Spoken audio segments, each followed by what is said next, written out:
బ్యాంకులో ఎంత ఉంది? మాట అయిందా? మొత్తం మాట అయిందా? లోన్ మాట అయింది.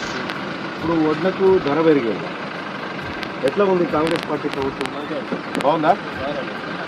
మరి కేసీఆర్ వాళ్ళందరూ అంటా ఉన్నారు మేము ఉన్నప్పుడే బాగుండే, ఇప్పుడు బాగాలేదు అంటా ఉన్నారు కదా. ఇప్పుడే బాగుందా?